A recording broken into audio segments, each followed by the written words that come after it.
best way to get others involved. We all know this. So I'm asking you, here and today, to find one of my colleagues and find a way that you can get involved, to say yes. Yes to helping elect Vice President Kamala Harris and Governor Walz, Vice President of the United States, and Walz. Now, as much as I was a fan of being asked to come to the front of the class, I want to hand it over to a real teacher who is passionate about teaching. So today I get the incredible pleasure to introduce to you my Western Pennsylvania family, a teacher from Minnesota, Mrs. Gwen Walz. Mrs. Walz, your class is ready. How about that transition? That makes my English teacher heart sing, right? Wasn't that amazing? Good afternoon, Pennsylvania. I just got off the phone and I left some messages, but I talked to some people who were super excited to vote for this ticket right here, the Harris-Walz ticket. So that was great. And they were also super excited to vote for Bob Casey. So yes. And I am so proud to be part of this Harris-Walz team. I just can't even hardly believe it. I cannot think of a better team than Kamala and Tim. Now, Tim only joined this ticket a little more than a week ago. Woo! Woo! It's been quite a week. So I just want to introduce myself. Like many of you, I wear many hats. Or in my case, I say I wear many shoes.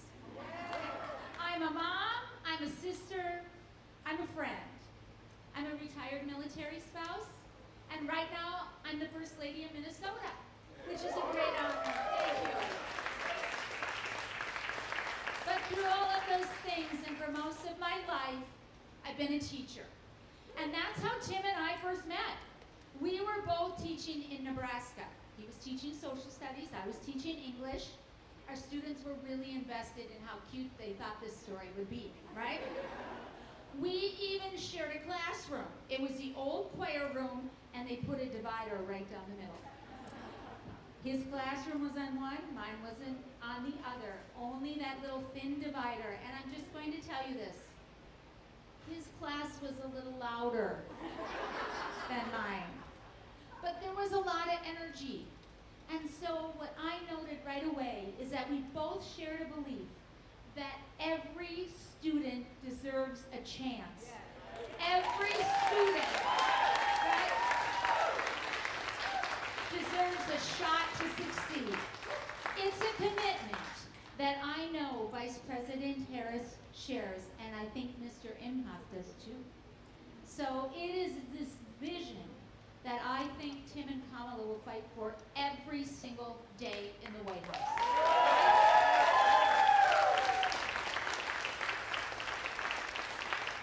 One other little thing I want to tell you about me is what my mom often used to say to me. She would say, "Gwen, do the work that is in front of you." And I used to think that was the dishes, right? Cleaning my room. But what I realized, it was much more profound than that. It was about how I saw the world and what I thought about it and what my vision for the world might allow me to see and do. So today, there is a lot of work in front of us. My mom would still say that. So I'm asking you to go ring some doorbells and knock on some doors. Let's talk to our neighbors. And let's not stop till this work in front of us is completed and done. It's why we need Kamala and Tim in the White House. And together, we are going to win this thing.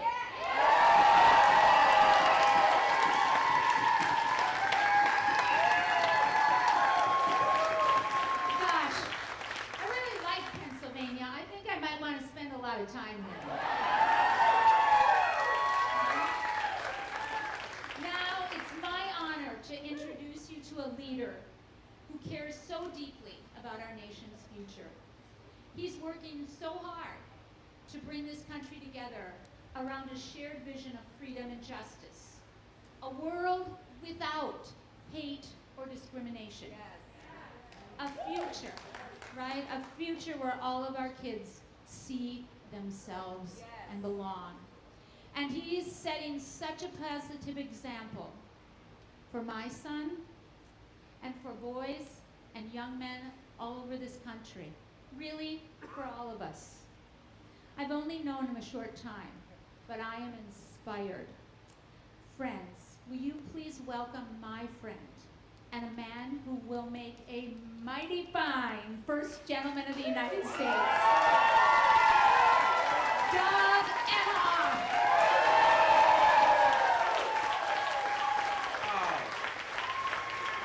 The future second lady of the United States. It's so good to be back in Pennsylvania. All right, so I'm just catching up on everything. Last time I saw the Waltzes, we were here, right? And I went away to Paris, and for the Olympics, came back, did a few other events around the country, and we just reconnected. And so what I told them is what I'll tell you. The whole world, the rest of the country, loves Tim and Gwen.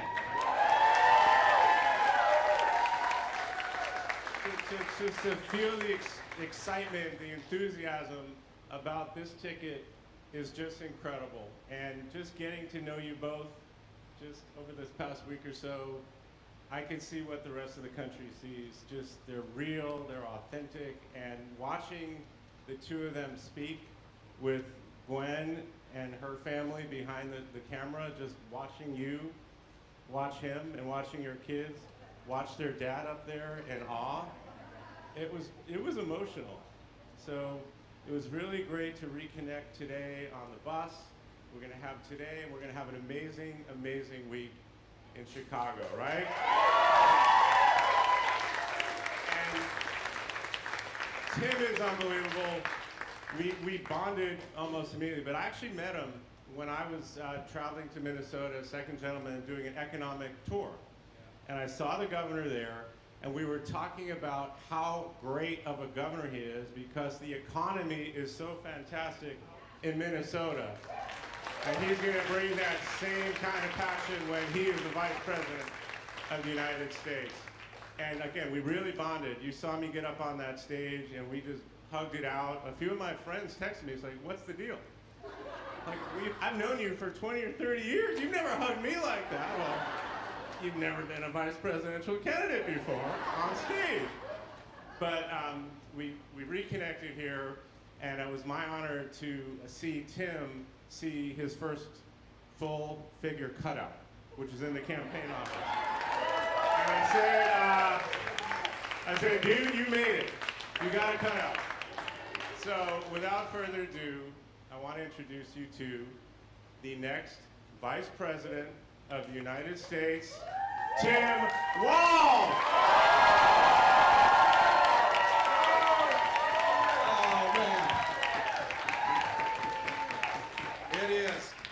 Doug gets the bro hugs. He brings it. So, well, thank you, and it's true. And to Gwen and Doug both, all of you, none of us do this alone. We're all in this together.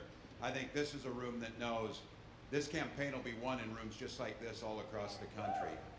It'll be run with people sitting on the phone banks in there, dialing numbers, and people picking up the phone on a Sunday and having somebody say, do you have a minute to talk about the future of our country? That's a pretty big step. Pick up that phone and talk. But listen to these folks in here, people are doing it. They're doing it. And the thing I can tell you, what Kamala Harris has brought to this, for so many things, from experience as a prosecutor, to an attorney general, to a United States senator, to a vice president, to the next president of the United States.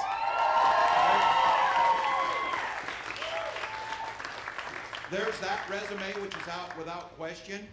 But the reason they're picking up the phone and the reason that they're standing 1,000 deep in 109-degree heat in Las Vegas is She's bringing out the joy in the hearts of Americans.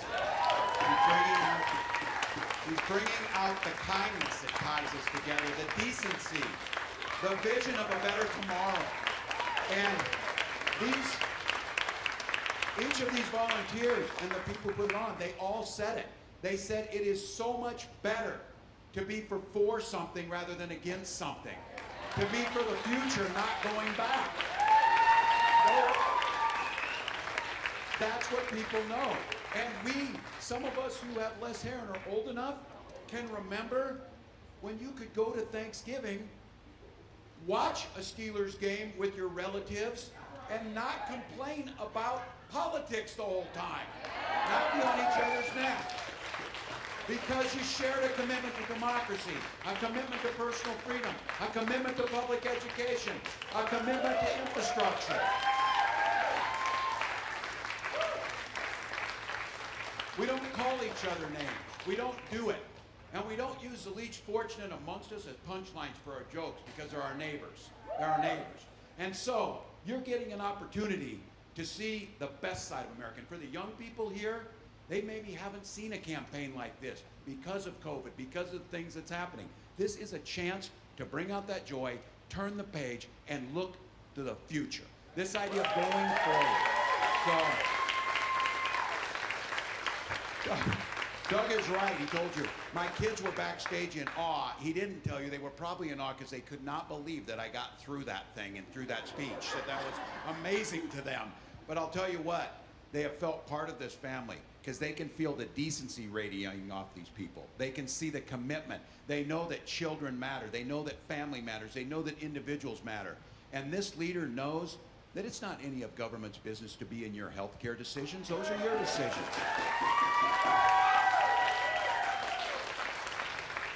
And this is a leader who celebrates love in all forms that it comes by, that we love each other.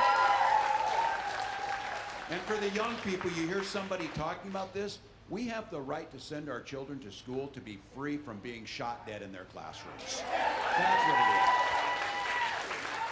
is. And this as a nation can ensure clean water, clean air, and a bright future for our children. So I have to tell you, we got 79 days. And you'll hear me say this. Doug's going to correct me on this. I say, that's easy. We can sleep when we're dead. Doug said we can sleep on November 6th after this election is over. So you may be right. But look, coming into football country and being an old football coach, there's an old saying. You don't hope you're going to win. You prepare to win. And you give it the best you've got. And you know when that game's over, you want to know you left it all on the field. And that's all we're asking. Let's leave it all in the field. Let's get this thing done.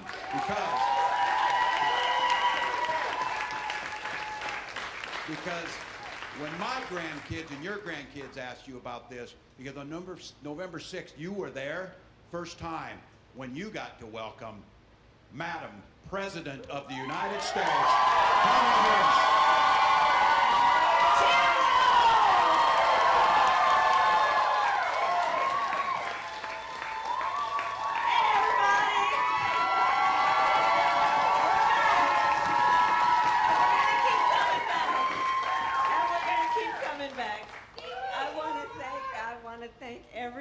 I want to start with Tim Walz. Isn't he fantastic? I like to call him Coach Walz. And, you know, he's done so much for our country, and he's going to make an extraordinary Vice President of the United States.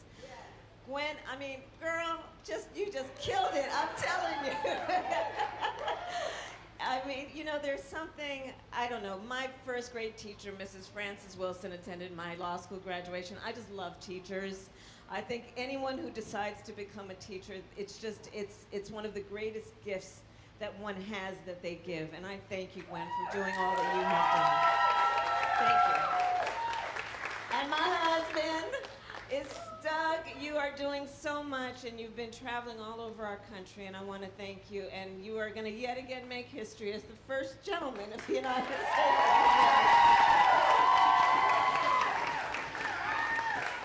There are a lot of incredible leaders here. I want to just for a moment mention my friend Bob Casey. You have got to send him back to the United States Senate. For the time that I was in the United States Senate, represented and worked with Bob, I'm going to tell you something. You know, we would have these meetings where all of the Democratic senators would get together for lunch. No cameras in the room. Bob, almost every time, was one of the ones who would stand up in that room with all the other senators from around the country, talking about the working people of Pennsylvania and why we needed to have you in our mind when we were thinking about national policy every single day. That's who Bob Casey is. Let's send him back to the United States Senate. Chris DeLuzio, we want to thank you. What he is doing in the halls of Congress, again, I mean, you sent some fighters to D.C., Pennsylvania. You sent some fighters to D.C. Your next Attorney General, DePasquale, where are you? I've done that work. I know what it requires, and you're going to be outstanding. So you've got a lot of work, Pennsylvania, on your shoulders right now that you're carrying, and you who are here volunteering to do this work. And we're going to get it done. And Malcolm Kenyatta knows exactly what I'm talking about. I see him almost every time I come into the state. So I want to just address you all right now as the volunteers. You know, Tim said it. This campaign for us is really born out of love of country. We all here, we love our country. And we know our country is going to be as strong as our willingness to fight for it. And to fight for what we stand for. You know, when you know what you stand for, you know what to fight for. When you stand for working people, you fight for working people. When you stand for freedom, whether it be to make decisions about your own body or love who you love, you fight for those things. When you believe in ending child poverty, you fight for that. When you believe in what we need to do to lift up the middle class, you fight for the middle class. These are the things we stand for, and these, therefore, are the things we fight for. And that's what our election is about.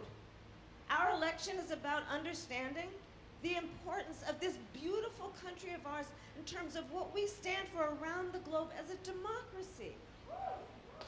As a democracy, we know there's a duality to the nature of democracy. On the one hand, incredible strength when it is intact. What it does for its people to protect and defend their rights, their liberty, and their freedom. Incredibly strong and incredibly fragile. It is only as strong as our willingness to fight for it.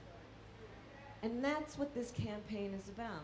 This campaign is about a recognition that, frankly, over the last several years, there's been this kind of perversion that has taken place, I think, which is to suggest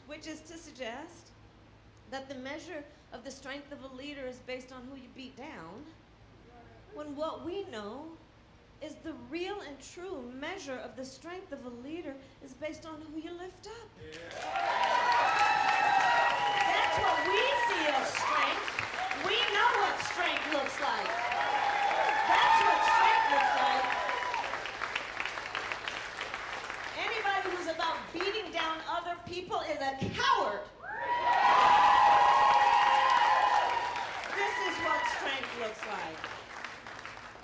So we know what we are about. We know what we stand for. And one of the beautiful things about these next 79 days is what the people in this room have already been doing and know. Let's build community. Let's reinforce community. You all as volunteers, what you know, and we're going to spread the word, is how you can look at the face of a perfect stranger and see in their face a neighbor. That we see in each other our connection, our interdependence, what we see in each other, which fortifies and reinforces that the vast majority of us have so much more in common than what separates us. That's what this campaign is about. Yes, it is about winning, and we will win. And we will win. And we will win. God willing. And through these next 79 days, we will continue to build community, build coalitions, and remind each other we are all in this together. So I thank you all so very much for what